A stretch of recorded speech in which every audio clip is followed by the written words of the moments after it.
Na hapa tunaomba mama, kwa sababu umetuinua, twaomba tuinuke tena na tena, na wale wengine waendelee na kuinuka. Tuone kama Kwale wewe yako hata ingekuwa ni 14 wapiga 14.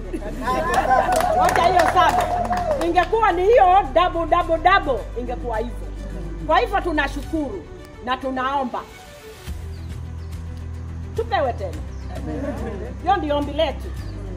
Na wale wengine nao wafikiwe ili tuinue Kwale yetu, kila mama awe ako mahali pazuri. Kampuni ya Kidongo Gate leo hii wamekuja kutusapulaia viti vya ofisi. Ni tenda ambayo umepatiwa na Department ya Public Service and Administration na wameweza kusupply. Yaani wamepewa na wameweza.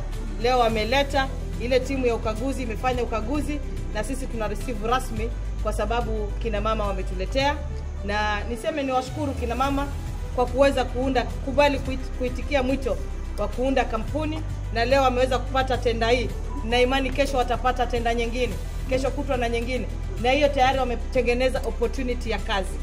Kina mama wameweza kujiajiri, na huu ni mwito ambao tunawauliza Wakwale wote tuweze kuchukua hii initiative ya kuunda kampuni. Tumesema pesa imekuwa devolved kwa counties, na hii pesa ambayo imekuwa devolved kwa counties iweze kutembea huku mashinani.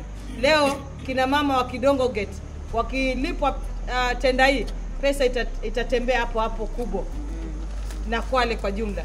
Tusisikize wale ambao hawataki county isonge mbele. Mama ako na agenda na watu wa Kwale, na agenda yetu ni kutengeneza opportunity ya kazi.